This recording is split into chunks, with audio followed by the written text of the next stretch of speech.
आज हम आपकी मुलाकात करवाएंगे पाकिस्तान की पहली कॉन्ट्रैक्टर लेडी यानी ठेकेदारनी के साथ, जिन्होंने दर्जनों घर और कोठियां बनाई। आखिर इस फील्ड को क्यों ज्वाइन किया और शुरू में कितनी कितनी मुश्किलात का सामना करना पड़ा, जानते हैं इन्हीं की ज़बानी। मजदूर लेने जाते थे और वो आपको मजदूरी नहीं मिलते थे? कोई आने को तैयार ही नहीं होता था, क्योंकि कोई मानता ही नहीं था कि जी मैं भी कुछ ऐसा कर सकती हूँ। मुझे ये नहीं पता था कि सीमेंट में रेत कितनी मिलानी है या क्या करनी है। बहुत ज़्यादा तनकीद हुई है। कितनी आमदनी है महीने, कितने कमा लेती हैं? कभी कभार आपको कोई प्रोजेक्ट लाखों में भी दे जाता है और कभी कभार ये होता है कि आप बिल्कुल ब्रेक इवन पे भी होते हैं और कभी कभार आपको पल्ले से भी डालना पड़ जाता है। मैम, हमने देखा है इंजीनियर, देखा है आर्किटेक्चर, लेकिन खातून कॉन्ट्रैक्टर ठेकेदार नहीं, ये तो पहली बार सुन रहे हैं। बस ये भी एक आना था ना, तो बस कर लिया, ये भी हो गया।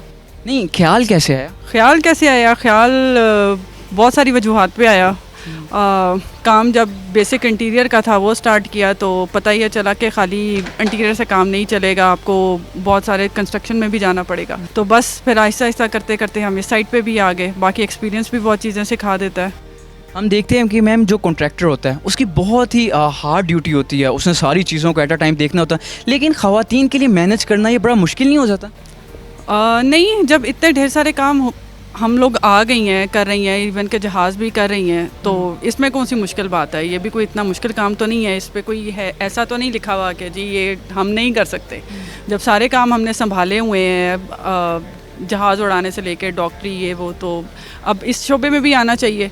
क्योंकि सबसे बड़ी बात ये होती है कि घर एक औरत ने बनाना होता है, उसको चलाना एक औरत ने होता है। तो अगर एक औरत घर बनाएगी अच्छे तरीके से तो ज़्यादा उसको आसानी होगी आगे। हम देखते हैं कि जो वो ठेकेदार होता है, मर्द होता है, उससे नहीं संभाले जाते हैं मजदूर, बड़े दबके शबके लगाने पड़ते हैं, वो आगे चीज़ें हो जाती हैं। तो इस तरह की मुश्किलात का आपको सामना होता है? शुरू में हुआ था काफ़ी, लेकिन अब नहीं है। अब टीम बन गई है, यहाँ खड़े हुए हैं सारे, ज़रा पूछें इनसे तो कितने को दबके लगते हैं। अच्छा, ये भी कहते हैं कि जब आपने कॉन्ट्रैक्टर शुरू किया काम ठेकेदारनी वाला, तो हुआ ये कि आप मजदूर लेने जाते थे और वो आपको मजदूरी नहीं मिलते थे? बिल्कुल ऐसी बात थी। कोई आने को तैयार ही नहीं होता था, क्योंकि कोई मानता ही नहीं था कि जी मैं भी कुछ ऐसा कर सकती हूँ। मुझे ये नहीं पता था कि सीमेंट में रेत कितनी मिलानी है या क्या करनी है, तो उनको यही लगता था कि इसको कुछ नहीं आता। लेकिन फिर आहिस्ता आहिस्ता एक अच्छी टीम डेवलप हो गई। अब ये है कि माशाल्लाह काफ़ी लोग हैं हमारी टीम के अंदर और वो छोड़ के जाने के लिए तैयार ही नहीं होते। तो बस स्टार्टिंग में तो आपको पता है ना, फिर हर जगह पर प्रॉब्लम्स तो आती हैं, लेकिन अब नहीं है। मैम, बहुत सारी हर्डल्स आई होंगी, सबसे बड़ी हर्डल जो आप कहते हैं कि इनिशियल स्टेज में मुझे सबसे ज़्यादा मुश्किल ये आई थी? सबसे ज़्यादा मुश्किल क्लाइंट के साथ आई थी। उसमें ये हो जाता है कि पहले तो उनको कन्विंस करना कि नहीं भाई हम भी कुछ कर सकते हैं। तो इस वजह से पहले हम लोगों ने उनको चीज़ें बना के दिखाई, सब कुछ करके दिखाया। उसके बाद अब अल्लाह का शुक्र है कि मार्केट में इतना नाम बन गया है कि सबको पता है कि यार ये लोग कर सकते हैं। तो वो एक स्टार्टिंग पॉइंट ज़रा मुश्किल था। फिर सेकंड हमारा लेबर के साथ आ गया था, लेकिन ये है कि अब लेबर भी साउंड हो गई है, तो इस तरह का कोई मुश्किल काम नहीं रहा।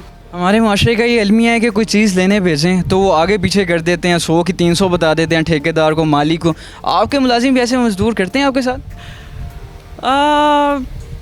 करते हैं, पता चल जाता है करते हैं, लेकिन फिर भी इतना तो चलता है, कोई बात नहीं होती है। बाकी ज़्यादा ये है कि जो हमारा हर चीज़ का हमने अपना अलग डिपार्टमेंट बनाया हुआ है, तो जितने लोग मेरे साथ चल रहे हैं वो बहुत लॉयल होकर चल रहे हैं। तो इसलिए मुझे इस तरह की ना फ़िक्र नहीं होती कि जी ज़्यादा ले लिया या कम ले लिया। और बाकी ये कि जो इस तरह का हमारे साथ करते भी हैं खुद ही कुछ अरसे के बाद अलग हो जाते हैं, तो इसलिए मुझे उस तरह की कोई प्रॉब्लम आई नहीं है अभी तक, शुक्र है। आपने एक बात की कि मेरी बात तो बड़े वो मोहब्बत और मान लेते हैं जो मज़दूर लोग हैं। क्या खातून होने की वजह से मान लेते हैं, वैसे कोई आप में वो तरीका कोई कन्विंस करने का?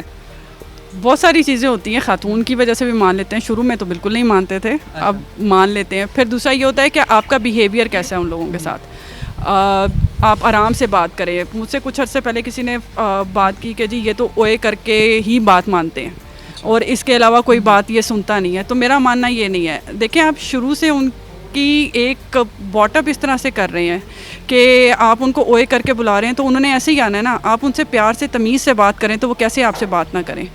बहुत सारी इस तरह की एग्जांपल है। अब आपके सामने यहाँ पे मेरे काफ़ी सुपरवाइज़र भी खड़े हैं, मज़दूर भी हैं, तो आप उनसे पूछ सकते हैं कि किस तरह का बिहेवियर है हमारा, हम कैसे उनसे बात करते हैं। कोई भी चीज़ हो, कोई भी अब वर्ड उस तरह का मुझे नहीं मिल रहा, लेकिन ये है कि कोई भी इंसान हो, जब आप उसको तमीज़ देंगे, इज़्ज़त देंगे, तो वो भी आपको वही चीज़ बैक में देता है। ये अभी आपका प्रोजेक्ट चल रहा है, इसमें कितने दिन हो गए हैं और कितने दिन लगेंगे और आप क्या काम कर रही हैं इधर?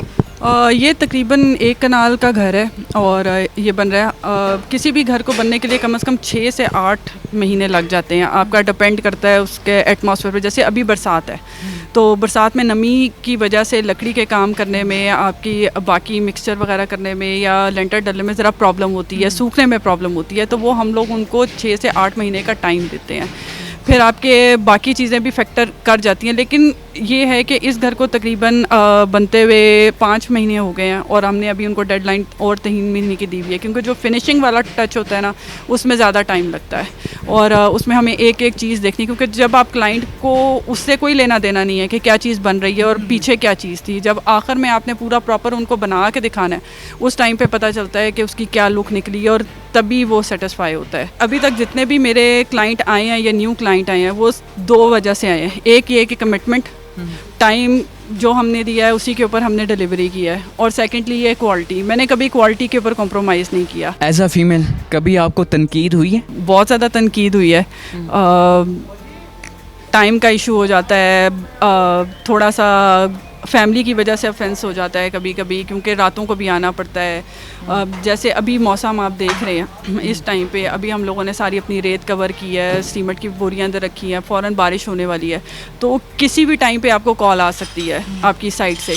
तो ना हमारा कोई रात होती है ना हमारी कोई दिन होती है, हमें किसी वक्त भी अपनी जगह पे पहुंचना होता है किसी भी मसले की वजह से, तो फिर तनकीद भी बर्दाश्त करनी पड़ती है। आखिर में मैम, हमारे देखने वालों को बहुत सारी ख़वातीन हैं वो कोई इनिशिएटिव लेना चाहती हैं लेकिन ले नहीं पाती, उनको कोई पैगाम हो तो क्या होगा? उनको यही पैगाम होगा कि डरने की ज़रूरत नहीं है। किसी भी चीज़ से, किसी भी फील्ड से डरने की ज़रूरत नहीं है।